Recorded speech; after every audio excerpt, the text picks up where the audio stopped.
എല്ലാവർക്കും നമസ്കാരം. നമ്മളിന്ന് ഈ വീഡിയോ ക്ലാസ്സിലൂടെ പരിചയപ്പെടുന്നത് cell the unit of life എന്ന +1 ക്ലാസ്സിലെ ഒരു ചാപ്റ്ററാണ്. ഒരു 5 ചാപ്റ്ററോളം പ്ലാന്റ് ഫിസിയോളജിയിലെ നമ്മൾ കവർ ചെയ്ത് കഴിഞ്ഞു. HSC മാർച്ച്, HSC ഇംപ്രൂവ്മെൻറ്റ് പരീക്ഷകൾക്ക് പ്രയോജനപ്പെടുന്ന രീതിയിലുള്ള ക്ലാസ്സുകളാണ് തയ്യാറാക്കിയിട്ടുള്ളത്. എൻ്റെ ഈ ചാനൽ ആദ്യമായിട്ടാണ് കാണുന്നതെങ്കിൽ സബ്സ്ക്രൈബ് ചെയ്യുക, ലൈക്ക് ചെയ്യുക. കൂടുതൽ കാര്യങ്ങൾ വിശദമായി പറയുന്നതിനായി ക്ലാസ്സിലേക്ക് പോകാം. Cell theory. Schleiden and Schwann formulated the cell theory. It means that all living organisms are composed of cells and product of cells. ആദ്യം ഷീൽഡൻ, സ്ട്വാൻ തുടങ്ങിയ സയൻറ്റിസ്റ്റുമാരാണ് സെൽ തിയറി പ്രപ്പോസ് ചെയ്തെങ്കിലും 1855 റൂഡോൾഫ് വിർച്ചോ ഈ സയൻറ്റിസ്റ്റ് ഈ സെൽ തിയറി മോഡിഫൈ ചെയ്തു. അതിൽ പറയുന്നത് ഒമിനിസ് സെല്ലുല ഈ സെല്ലുലെ all cells arise from pre-existing cells. Omnis cellula e cellulae. That means all cells arise from pre-existing cells. അങ്ങനെ സെൽ തിയറി മോഡിഫൈഡ് ആയി വന്നു. അങ്ങനെ രണ്ട് കൺസെപ്റ്റാണ്, രണ്ട് സ്റ്റേറ്റ്മെൻ്റാണ് സെൽ തിയറിനെ കുറിച്ചുള്ളത്. ഒന്നാമത്തേത് all living organisms are composed of cells and product of cells. രണ്ടാമത്തേത് all cells arise from pre-existing cells. Prokaryotic cell. ഇതിന് പ്രധാനപ്പെട്ട examples bacteria, blue green algae, mycoplasma, PPLO, pleuro pneumonia like organism. ഇവിടെ ചില പ്രധാനപ്പെട്ട കാര്യങ്ങൾ പ്രത്യേകം നോക്കേണ്ടതായിട്ടുണ്ട്. ഇതിലാദ്യം ഗ്ലൈക്കോകാലിക്സ്. ഏറ്റവും പുറമേ കാണുന്ന ഒരു ബാക്ടീരിയൽ സെല്ല് അല്ലെങ്കിൽ ഒരു പ്രോകാരിയോട്ടിക് സെല്ല്, അതിൻ്റെ പുറത്ത് കാണുന്ന ലെയറാണ് ഗ്ലൈക്കോകാലിക്സ്. അത് ചിലതിൽ സ്ലൈം ലെയർ ഫോം ചെയ്യുന്നു, ചിലതിൽ ക്യാപ്സൂൾ ഫോം ചെയ്യുന്നു. ലൂസ് ഷീത്ത് ആണെങ്കിൽ അത് സ്ലൈം ലെയർ എന്ന് പറയും. തിക്ക് ആൻഡ് ടഫ് ലെയർ ആണെങ്കിൽ അതിനെ ക്യാപ്സൂൾ എന്നാണ് പറയുക. നെക്സ്റ്റ്, നമ്മളൊരു സെൽ വാൾ എന്ന് പറയുമ്പോൾ അതിൻ്റെ പ്രധാനപ്പെട്ട ഫങ്ഷൻ എന്താണ്? It gives shape to the cell and it also provides structural support to prevent the bacterium from bursting or collapsing. ഒരു സ്ട്രക്ചറൽ സപ്പോർട്ട് കൊടുക്കുക എന്നുള്ളതാണ് മറ്റൊരു പ്രധാനപ്പെട്ട ഫംഗ്ഷൻ. ഇനി ഇതിലടുത്തായിട്ട് നമുക്ക് പ്രധാനമായിട്ട് നോക്കാനുള്ളത് ബാക്ടീരിയനെ ഗ്രാം പോസിറ്റീവ്, ഗ്രാം നെഗറ്റീവ് എന്ന് തരംതിരിച്ചിരിക്കുകയാണ്. അതായത് സ്റ്റെയിൻ റീറ്റെയിൻ ചെയ്യുന്നവയെ ഗ്രാം പോസിറ്റീവ് എന്നും സ്റ്റെയിൻ റീറ്റെയിൻ ചെയ്യാത്തവയെ ഗ്രാം നെഗറ്റീവ് എന്നും പറയും. ക്രിസ്റ്റ്യൻ ഗ്രാം എന്ന സയൻറ്റിസ്റ്റാണ് ഈ ഗ്രാം സ്റ്റെയിനിങ് മെത്തേഡ് ഡെവലപ്പ് ചെയ്തെടുത്തത്. ഇതിലെ മറ്റൊരു പ്രധാനപ്പെട്ട കാര്യം mesosome. It is informed by infolding of plasma membrane. Plasma membrane ഉള്ളിലോട്ട് ഇങ്ങനെ വളഞ്ഞു നിൽക്കുന്ന ഒരു അവസ്ഥയാണ്. ഇത് പ്രധാനമായിട്ടും it includes vesicles, tubules and lamellae. ഈ 3 ഫോമിലും മീസോസോംസ് കാണുന്നുണ്ട്. അങ്ങനെയാണെങ്കിൽ മീസോസോമിൻ്റെ ഫങ്ഷൻസ് എന്താണ്? സ്ഥിരം ചോദ്യങ്ങൾ വരാറുണ്ട്. ഒന്നാമത്തെ ഫംഗ്ഷൻ, എന്തൊക്കെ കാര്യങ്ങൾക്കാണ് മീസോസോംസ് അല്ലെങ്കിൽ മീസോസോമിൻ്റെ പ്രധാനപ്പെട്ട ധർമ്മങ്ങൾ എന്തൊക്കെയാണ്? Cell wall formation, DNA replication, distribution of chromosomes to daughter cells, respiration and secretion to increase surface area of plasma membrane and enzymatic content. അപ്പോൾ ഈ ഫങ്ഷൻസ് പ്രത്യേകം ശ്രദ്ധിക്കേണ്ടതാണ്. ഒന്നാമത്തെ സെൽ വാൾ ഫോർമേഷൻ, രണ്ടാമത്തെ ഹെൽപ്സ് ഇൻ DNA റീപ്ലിക്കേഷൻ, മൂന്നാമത്തെ distribution of chromosomes to daughter cells, നാലാമത്തെ respiration and secretion, അഞ്ചാമത്തെ increase surface area of plasma membrane and enzymatic content. ഇത്രയും കാര്യങ്ങൾക്ക് മീസോസോംസ് സഹായിക്കുന്നു എന്നുള്ളതാണ്. ഇതിൽ മറ്റൊരു പ്രധാനപ്പെട്ട കാര്യം ക്രോമറ്റോഫോഴ്സ്.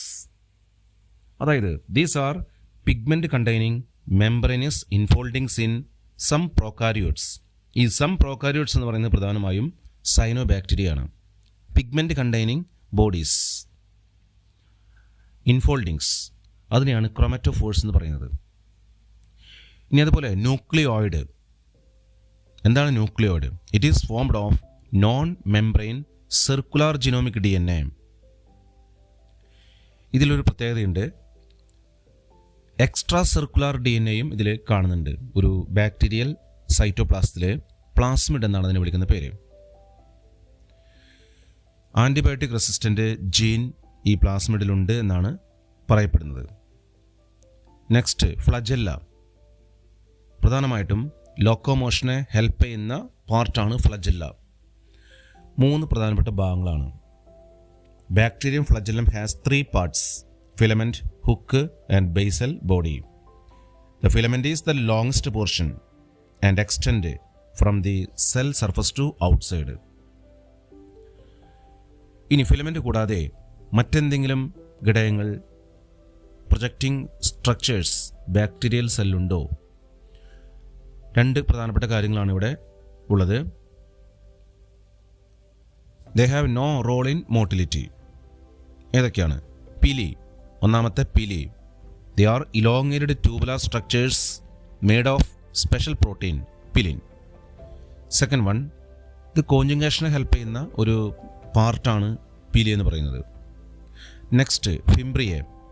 Small bristle like fibres sprouting out of the cell. ഇതെന്തിനു ഹെൽപ്പ് ചെയ്യുന്നു? To attach bacteria to rock in streams, അതുപോലെ തന്നെ ടു ദ ഹോസ്റ്റ് ടിഷ്യൂസ്. അവിടെ അറ്റാച്ച് ചെയ്യാൻ വേണ്ടിയിട്ടാണ് ഇത് ഹെൽപ്പ് ചെയ്യുന്നത്. To attach bacteria to rock in streams and to host tissues. ഇതാണ് പിലിയും ഫിംബ്രിയും എന്ന് പറയുന്നത്. ഇനി മറ്റൊരു പ്രധാനപ്പെട്ട കാര്യം റൈബോസോംസ്. പ്രോകാരിയോട്സിലും യൂകാരിയോട്സിലും കോമൺ ആയിട്ട് കാണുന്ന നോൺ മെംബ്രെയിൻ ബൗണ്ട് സെൽ ഓർഗനിലാണ് റൈബോസോം എന്ന് പറയുന്നത്. അപ്പോൾ റൈബോസോമിൻ്റെ പ്രോകാരിയോട്ടിക് റൈബോസോമിൻ്റെ സെഡിമെൻറ്റേഷൻ കോഎഫിഷ്യൻറ്റ് 70s. അതായത് 2 സബ് യൂണിറ്റുകൾ ചേർന്നാണ് ഈ റൈബോസോംസ് ഉണ്ടാക്കിയിട്ടുള്ളത്. റൈബോസോമിൻ്റെ ഘടന എന്ന് പറയുന്നത് 50s ലാർജർ സബ് യൂണിറ്റും 30s സ്മോളർ സബ് യൂണിറ്റും. അങ്ങനെയാണെങ്കിൽ ഈ റൈബോസോംസ് എല്ലാം ഒരു mRNA സ്ട്രാൻഡിലിങ്ങിനെ ചേർന്ന് നിൽക്കുന്ന അവസ്ഥേനൊരു പേര് പറയും. Aggregation of ribosomes on mRNA strand. It is called poly ribosome. വളരെ ഇമ്പോർട്ടൻ്റ് ആണ്, അല്ലെങ്കിൽ അതിനെ പോളിസോം. എന്താണ് ഇതിൻ്റെ ഫങ്ഷൻ? സൈറ്റ് ഓഫ് ട്രാൻസ്ലേഷൻ, അല്ലെങ്കിൽ പറയാം ribosomes of polysome translate mRNA into protein. അപ്പോൾ പ്രോട്ടീൻ സിന്തസിസ് ആണ് ഇവിടെ ഇതിൻ്റെ പ്രധാനപ്പെട്ട ഫങ്ഷനായിട്ട് വരുന്നത്. അത് പ്രത്യേകം നോക്കി വെക്കേണ്ടതാണ്. പിന്നെ സെൽ ഇൻക്ലൂഷൻ ബോഡീസ് എന്ന് പറയുന്നതും നമ്മൾ അറിഞ്ഞിരിക്കേണ്ടതാണ്. അതായത് phosphate granules, cyanophycean granules and glycogen granules. ഇത്തരം കാര്യങ്ങളും പ്രോകാരിയോട്ടിക് സെല്ലുമായി ബന്ധപ്പെട്ട് മിനിമം അറിഞ്ഞിരിക്കേണ്ടതാണ്. Eukaryotic cell. ഇതിലാദ്യം സെൽ മെംബ്രെയിൻ. ഒരു ഹ്യൂമൻ RBCയുടെ മെംബ്രെയിൻ എടുത്ത് പരിശോധിക്കുമ്പോൾ 52% പ്രോട്ടീൻസും 40% ലിപ്പിഡ്സുമാണ്. ഇനി ഇത് മാത്രം, ഇതിൽ പ്രധാനമായിട്ടും ഇൻ്റഗ്രൽ പ്രോട്ടീൻസ്, പെരിഫറൽ പ്രോട്ടീൻസ് എന്നിങ്ങനെയുള്ള കാര്യങ്ങൾ നമ്മൾ കാണുന്നുണ്ട്.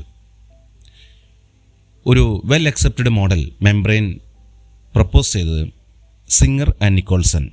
It is called fluid mosaic model of cell membrane.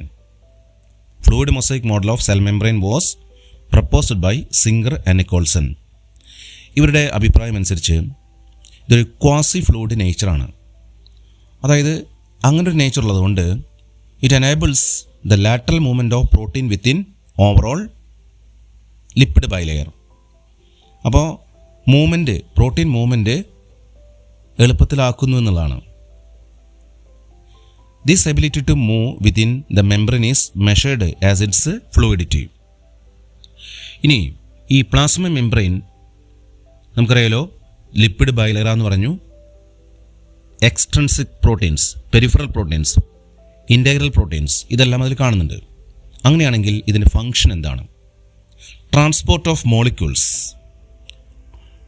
ആണ് പ്രധാനപ്പെട്ട ഫങ്ഷൻ.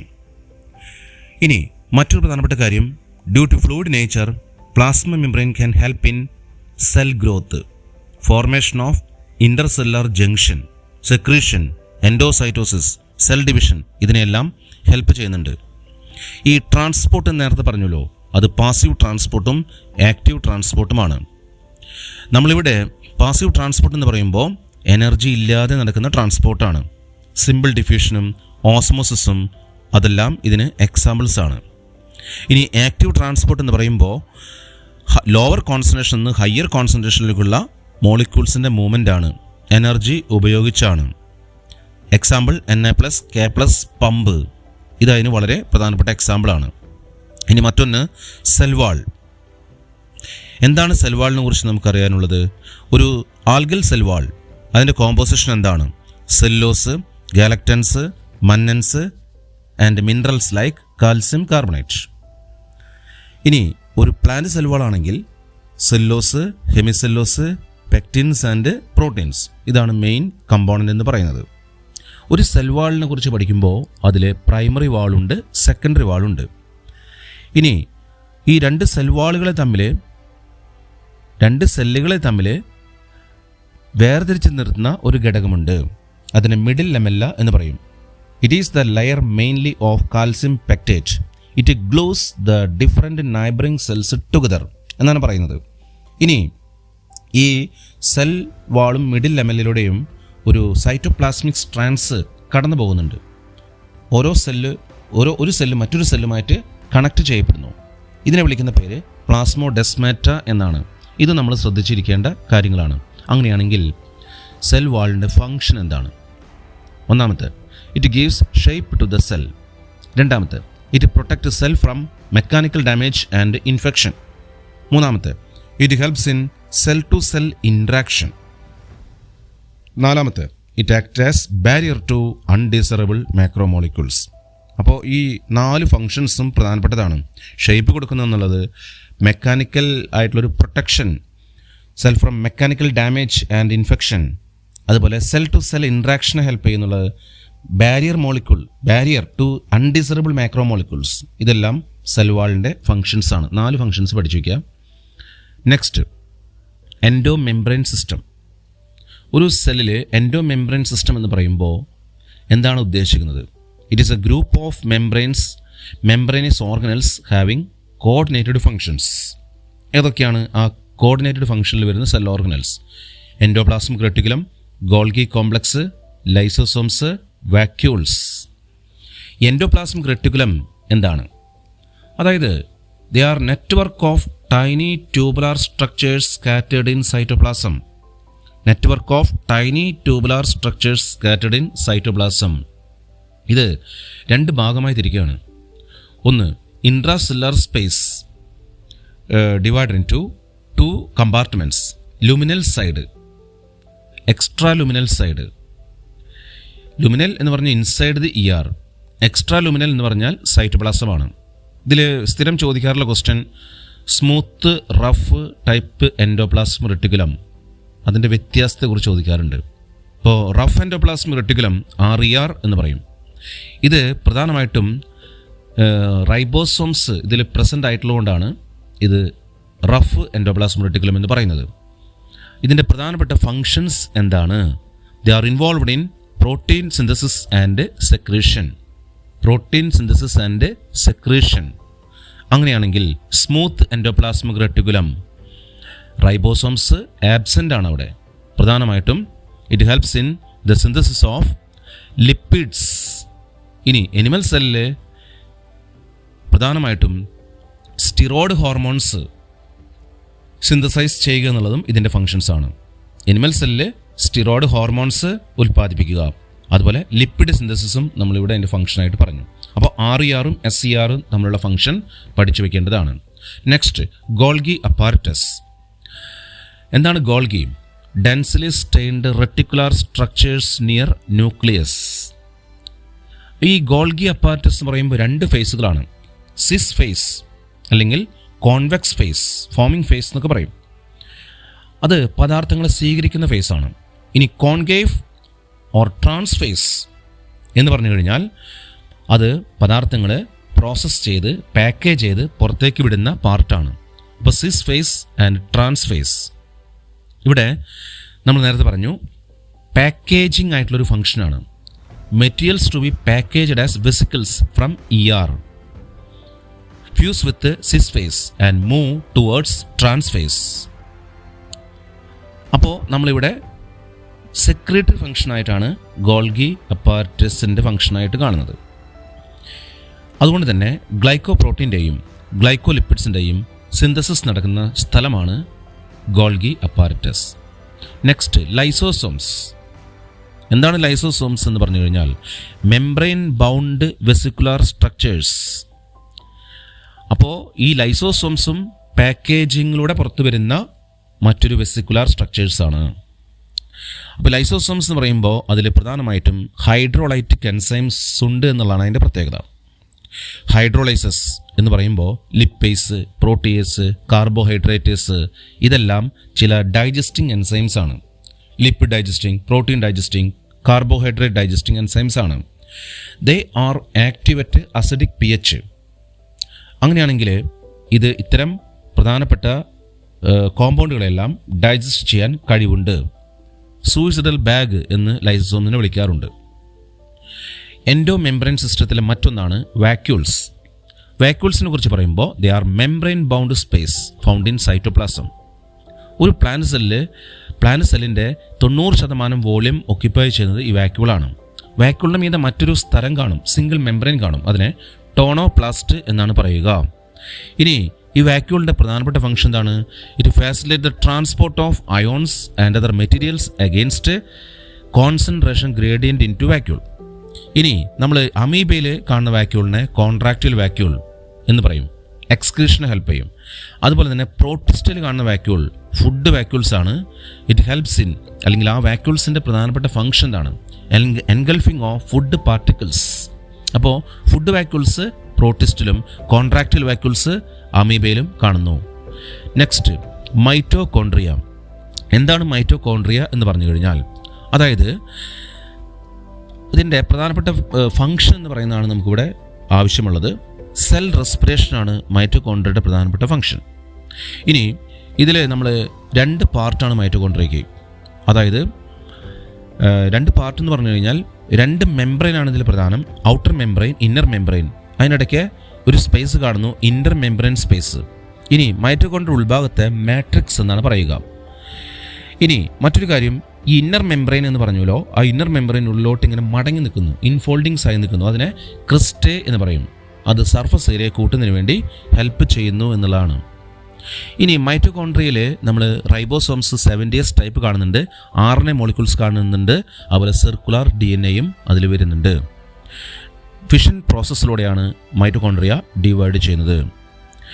ഇനി ഇതിനെ power house of the cell എന്നാണ് പറയുന്നത്. എന്തുകൊണ്ടാണ് മൈറ്റോകോൺട്രിയനെ power house of the cell എന്ന് പറയുന്നത്? അതായത് മൈറ്റോകോൺട്രിയ എന്ന് പറയുമ്പോൾ എയറോബിക് റെസ്പിറേഷൻ്റെ സൈറ്റാണ് എന്ന് മാത്രമല്ല, എനർജി പ്രൊഡ്യൂസ് ചെയ്യുന്നുണ്ട്, സ്റ്റോർ ചെയ്യുന്നുണ്ട്, അതുപോലെ ഡിസ്ട്രിബ്യൂട്ട് ചെയ്യുന്നുണ്ട് സെൽ ആക്ടിവിറ്റീസിന് വേണ്ടി. അതുകൊണ്ട് മൈറ്റോകോൺട്രിയനെ power house of the cell എന്നാണ് പറയുന്നത്. Next, plastids. നമ്മൾ യുഗ്ലിനോയിഡ്സിലും പ്ലാന്റ് സെല്ലിലും പൊതുവെ കാണുന്ന സെൽ ഓർഗനിലാണ് പ്ലാസ്റ്റിഡ്സ് എന്ന് പറയുന്നത്. ദേ കണ്ടെയ്ൻ പിഗ്മെൻറ്റ്സ്. നമ്മൾ പ്ലാസ്റ്റിഡ്സിനെ 3ആയി തിരിക്കുന്നു: ക്ലോറോപ്ലാസ്റ്റ്, ക്രോമോപ്ലാസ്റ്റ്, ല്യൂക്കോപ്ലാസ്റ്റ്. ഇതിൽ ക്ലോറോപ്ലാസ്റ്റ് എന്ന് പറഞ്ഞാൽ ക്ലോറോഫിൽ, കരോട്ടിനോയിഡ് കണ്ടെയ്നിങ് ആയിട്ടുള്ള പ്ലാസ്റ്റിഡാണ്. ക്രോമോപ്ലാസ്റ്റ് എന്ന് പറഞ്ഞാൽ ഫാറ്റ് സോലുബിൾ ആയിട്ടുള്ള കരോട്ടിനോയിഡ് പിഗ്മെൻറ്റ്സ് ആണ്. ഇപ്പോൾ കരോട്ടിനും സാന്തോഫിലൊക്കെയാണ് ഇതിൽ മുഖ്യമായിട്ടും വരുന്നത്.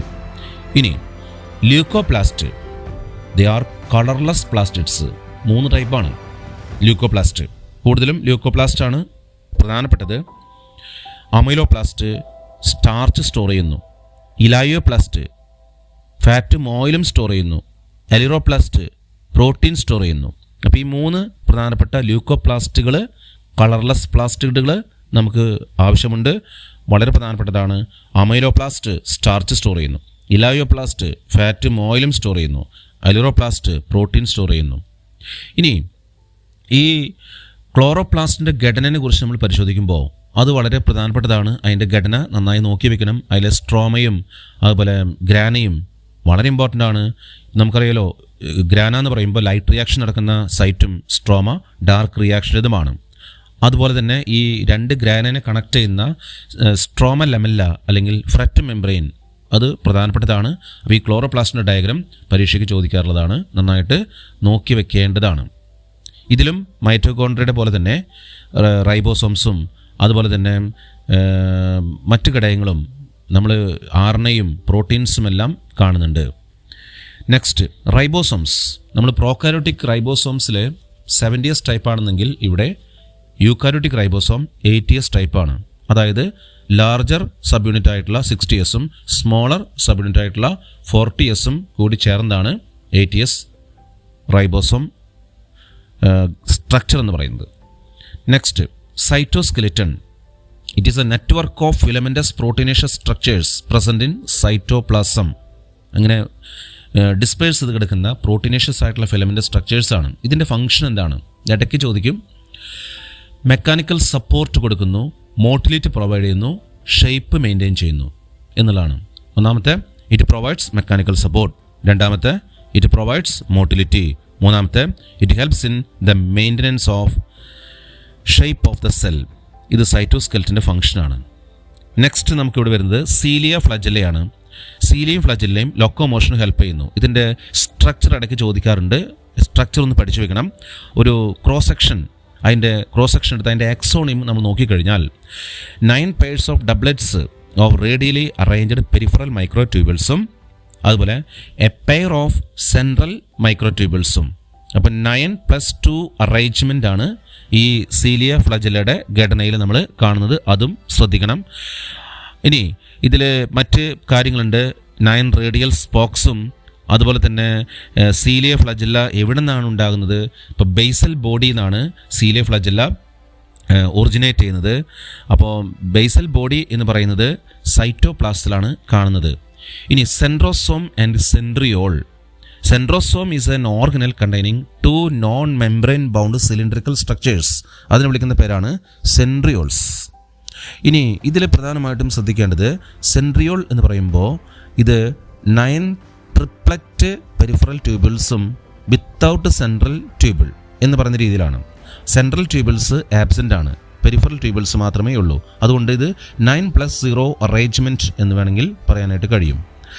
അപ്പോൾ ഈ നേരത്തെ പറഞ്ഞതുപോലെ ഇവിടെ സ്പോക്സ് ഉണ്ട്, റേഡിയൽ സ്പോക്സും പ്രസൻ്റ് ആണ്, ഹബ്ബുമായിട്ട് കണക്ട് ചെയ്യപ്പെടുന്നു.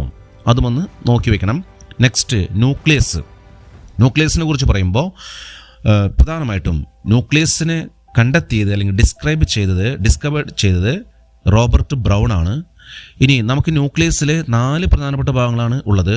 അതിൽ nuclear membrane, nucleus, nucleoplasm, chromatin, reticulum. ഇനി ഇതിൽ ഏറ്റവും പ്രധാനപ്പെട്ട ചില കാര്യങ്ങൾ വളരെ നമുക്ക് നോക്കേണ്ടതുണ്ട്. ഈ ന്യൂക്ലിയർ പോഴ്സിൻ്റെ ഇമ്പോർട്ടൻസ് എന്താണ്? അതായത് movement of molecules from nucleus to cytoplasm, cytoplasm to nucleus, to and fro, അങ്ങോട്ടും ഇങ്ങോട്ടുള്ള മൂവ്മെൻറ്റിനെ സഹായിക്കുന്ന അല്ലെങ്കിൽ അതിനെ കടത്തിവിടാൻ സഹായിക്കുന്ന പോഴ്സാണ് ന്യൂക്ലിയർ പോഴ്സ് എന്ന് പറയുന്നത്. ഇനി ഒരു ക്രൊമാറ്റിൻ എന്ന് പറയുമ്പോൾ അതിൽ പ്രധാനമായിട്ടും DNA ഉണ്ട്, ബേസിക് പ്രോട്ടീൻസ് ഉണ്ട്, നോൺ ഹിസ്റ്റോൺ പ്രോട്ടീൻസ് ഉണ്ട്. ഇതെല്ലാം ഒരു ക്രൊമാറ്റിൻ്റെ പ്രധാനപ്പെട്ട ഘടകങ്ങളാണ്. Network of nucleoprotein fibres എന്നാണ് നമ്മൾ ക്രൊമാറ്റിനെ പറയുന്നത്. During cell division chromatin condense to form chromosomes. അപ്പോൾ ക്രൊമാറ്റിൻ കണ്ടൻസ് ചെയ്തിട്ടാണ് എന്തുണ്ടാകുന്നത്? ക്രോമോസോംസ് ഫോം ചെയ്യുന്നത്. ഇനി ഇതിലെ മറ്റൊരു പ്രധാനപ്പെട്ട കാര്യമാണ് ന്യൂക്ലിയോലസ്. എന്താണ് ന്യൂക്ലിയസിൻ്റെ പ്രധാനപ്പെട്ട കാര്യങ്ങൾ? They are non membranous spherical bodies എന്നാണ് പറയുന്നത്. ഇതിൽ പ്രധാനമായിട്ട് ഇതിൻ്റെ function site for ribosomal RNA synthesis. Next ഇതിൽ പ്രധാനമായിട്ട് ക്രോമോസോംസ് എന്താണെന്ന് അറിയണം. എന്താണ് ക്രോമോസോംസ്? ക്രോമോസോംസിനെ കുറിച്ച് നമ്മൾ പറയുമ്പോൾ ഇതിൽ ശ്രദ്ധിക്കേണ്ട ചില കാര്യങ്ങൾ എന്ന് പറഞ്ഞു കഴിഞ്ഞാൽ പ്രധാനമായിട്ടും DNA-യും RNA-യും ബേസിക് പ്രോട്ടീൻസും അതുപോലെ ഹിസ്റ്റോൺ പ്രോട്ടീൻസും നോൺ ഹിസ്റ്റോൺ പ്രോട്ടീൻസും അടങ്ങുന്നതാണ് ക്രോമോസോംസ് എന്ന് പറയുന്നത്.